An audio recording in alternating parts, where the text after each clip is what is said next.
मित्रों, मैं हूँ लोक संवाद टुडे के लिए पुष्कर पवार। आज आपको लिए चलते हैं उद्यान विभाग पौड़ी और कोटद्वार के सौजन्य से स्पाइसेस बोर्ड दिल्ली द्वारा कोटद्वार में एक दिवसीय हल्दी प्रशिक्षण कार्यक्रम में, जहां पर दिल्ली स्पाइसेस बोर्ड के विशेषज्ञ वैज्ञानिक डॉक्टर दिनेश शर्मा के नेतृत्व में विभिन्न वैज्ञानिक और स्पेशलिस्टों ने किसानों को प्रशिक्षण दिया। इस प्रशिक्षण कार्यक्रम में पौड़ी जिले के किसान और दुगड्डा ब्लॉक के किसानों सहित कोटद्वार के किसानों ने भी प्रतिभाग किया। विशेषता यह रही कि इसमें कृषि उद्योग से जुड़े कुछ लघु उद्योगपतियों ने भी भाग लिया और हल्दी की विभिन्न प्रजातियों और उसकी प्रोसेसिंग के विषय में जानकारी हासिल की। तो लिए चलते हैं आपको प्रशिक्षण कार्यक्रम में, जहां पर वैज्ञानिकों और डीएचओ पौड़ी सहित कोटद्वार एनडीओ द्वारा विशेष प्रशिक्षण में किसानों को जानकारी दी गई।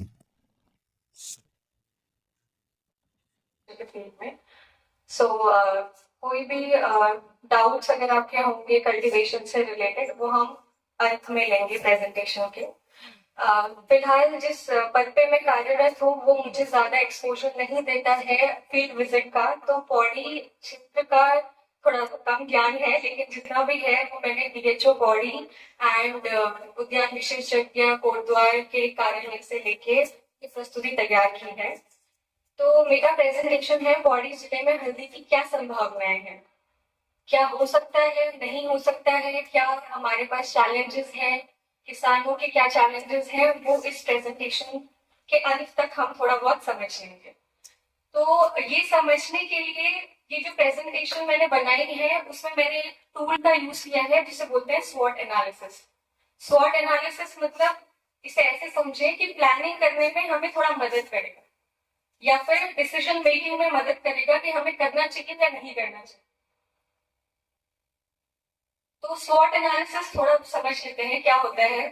एस फॉर स्ट्रेंथ, क्या हमारी शक्तियां हैं, पौड़ी जिले में क्या ऐसी शक्तियां हैं जो हल्दी कल्टीवेशन के लिए, हल्दी की खेती करने के लिए हमें मदद करेंगी।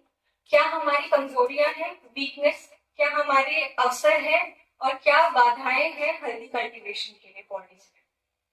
तो पहले स्टेप ये देते हैं कि हमारा पौड़ी जिला 15 ब्लॉक्स।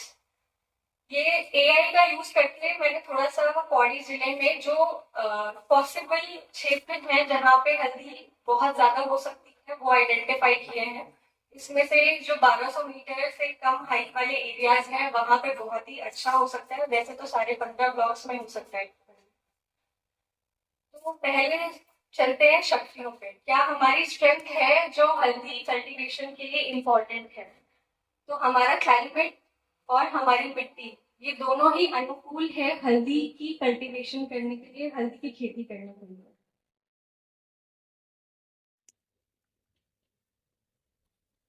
जोरदार तालियों के साथ इन सभी का सम्मान करें यहाँ पे।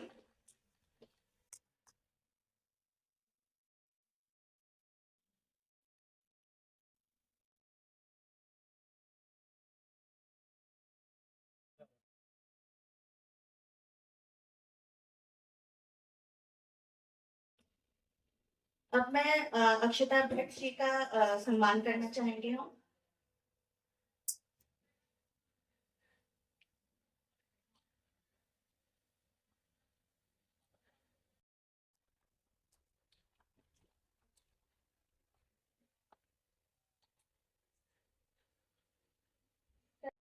और मसाला बोर्ड की तरफ से एक छोटी सी भेंट आप सभी के लिए लाए हैं जिसमें चुनिंदा मसाले हैं, शायद कि आप सभी को पसंद आएगा।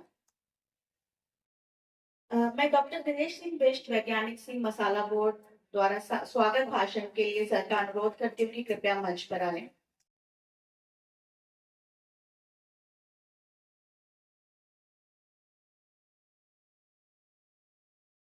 मैं सबसे अनुरोध करती हूँ कि कृपया अपना स्थान ग्रहण कर लें। हम अगले कुछ ही मिनटों में कार्यक्रम की शुरुआत करने वाले हैं। जिन्होंने अपना पंजीकरण करवा लिया है कृपया आके अपना स्थान ग्रहण कर लें।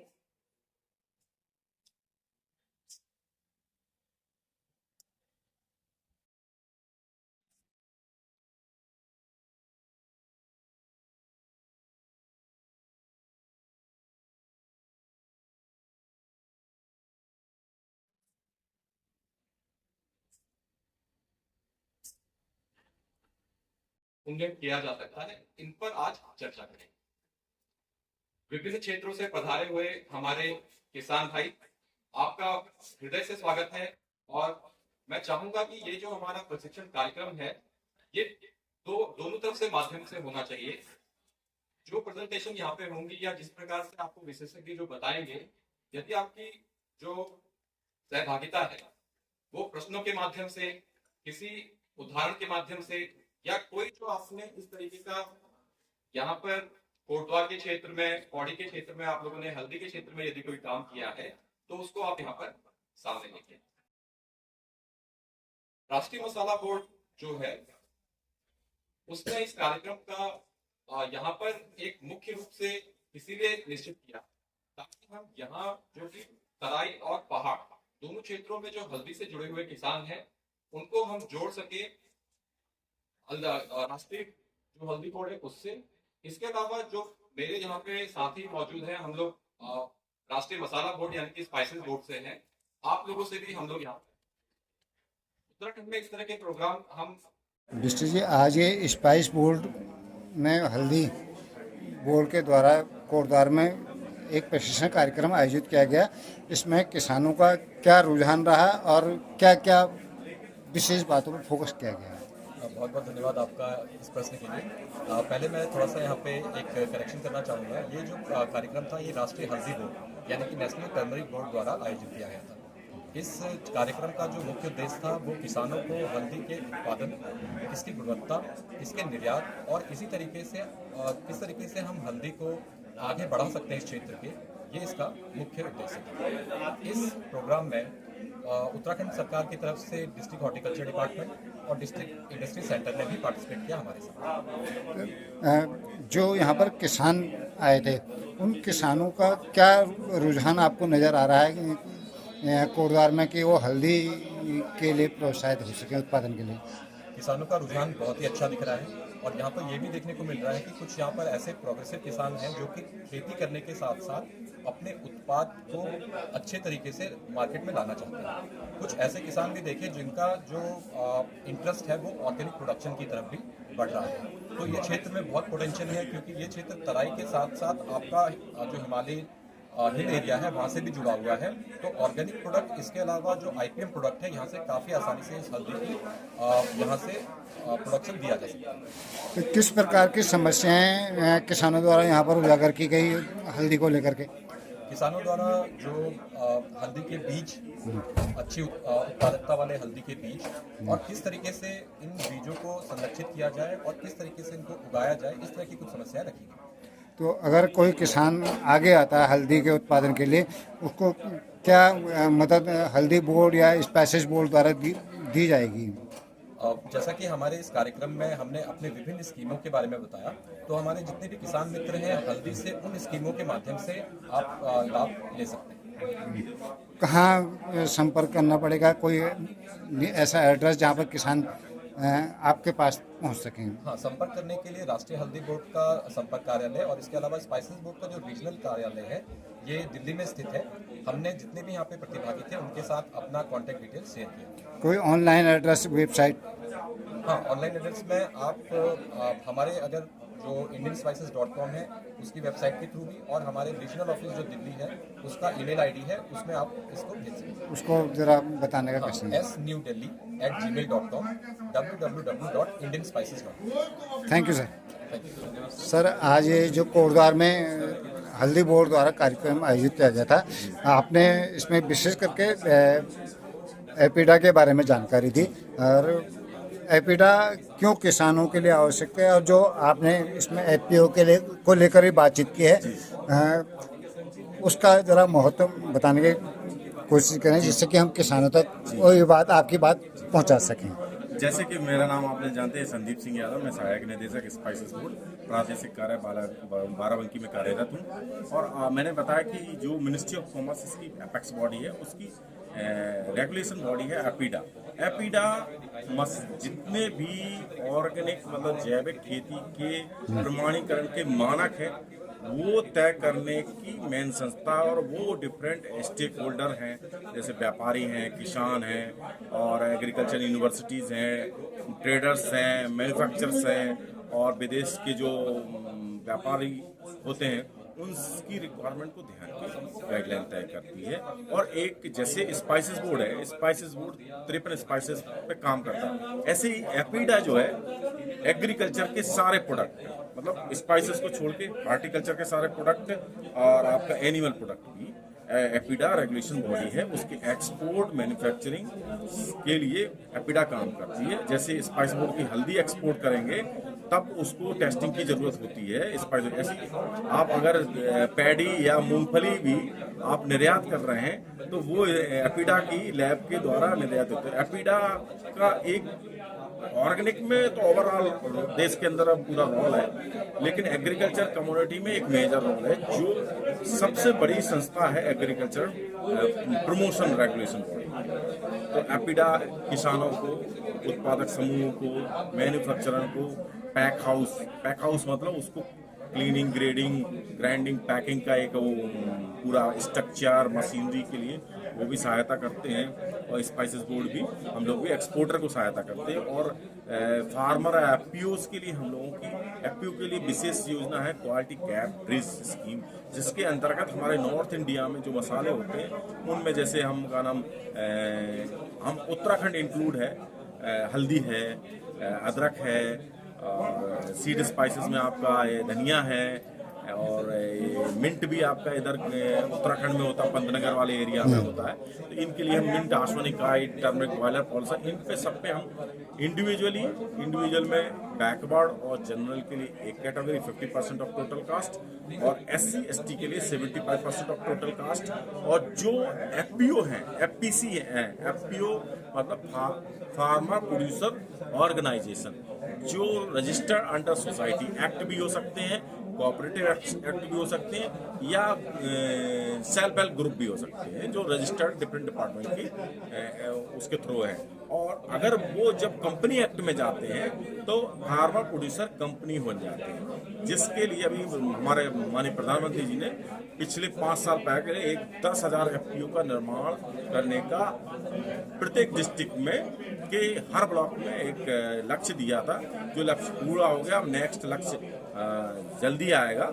उसमें ये क्या 5 साल FPO को रन करने के लिए उसका स्टाफ हो गया, उसका फर्नीचर हो गया, ऑफिस का रेंट हो गया, और इक्विपमेंट हो गया, IT इक्विपमेंट, कंप्यूटर, प्रिंटर, इन सब के लिए सहायता देती है सरकार। तो थैंक यू सर, बहुत अच्छी जानकारी दी आपने। सोच करके आपने ये कार्यक्रम यहाँ पर आयोजित किया कोटद्वार में। किसानों को हम यहाँ की समस्याओं को देखते हुए हल्दी के लिए एक वर्कशॉप जो करवाया गया, स्पाइस बोर्ड को यहाँ बुला कर करवाया गया। और पर्वतीय क्षेत्र में जहाँ पानी की समस्या है और इंटरक्रॉपिंग के रूप में हल्दी को अच्छे तरह से यहाँ पैदावार हो सकती है, और जंगली जानवरों से इतना ज़्यादा इसमें नुकसान पानी के लिए इसमें ड्रिप इरीगेशन की जो सुविधा और भारत सरकार की जो राज सहायता दी जाती है, उससे जो है इसकी खेती में और संभावनाएं हैं। और इंटरनेशनल मार्केट में हमारी यहाँ की हल्दी किस तरह की गुणवत्तापूर्ण बनाई है, जिसका बाजार में अच्छा रेट मिले, उसकी यहाँ पर कार्यशाला आयोजित की गई। और करीब पूरे डिस्ट्रिक्ट से 100 फार्मर्स यहाँ पर भाग लिए। और मुझे लगता है कि आने वाले दिनों में यहाँ हल्दी का एक कार्यक्रम और करवाया जाएगा स्पाइस बोर्ड के द्वारा, जो उनकी प्रोसेसिंग यूनिट और किस तरह आगे इस पर। सर, उद्यान विभाग द्वारा वर्तमान में कौन सी किसानों के लिए, उद्यानपतियों के लिए योजना चल रही है वर्तमान में, जिससे किसान लाभ उठा सकें? वर्तमान में किसानों की जो महत्वाकांक्षी और महत्वपूर्ण योजनाएं चल रही है, इस बार टीवी मिशन और ड्रैगन फ्रूट पर लॉन्च हुई है। ड्रैगन फ्रूट जो है 8 लाख रुपए प्रति एकड़ और 80% जो है सरकार द्वारा राशि सहायता उस पर दी जा रही है। और अभी चूँकि लॉन्च हुई है तो इस साल एप्लीकेशन आ चुके हैं डिस्ट्रिक्ट से भी और जल्दी इसकी खेती शुरू करवाई जाएगी। इसी तरह कीवी के क्षेत्र में हम आगे बढ़ रहे हैं। हर साल जो है 50 बगीचे से ऊपर जो है नए बगीचे जो है यहाँ स्थापित किए जा रहे हैं।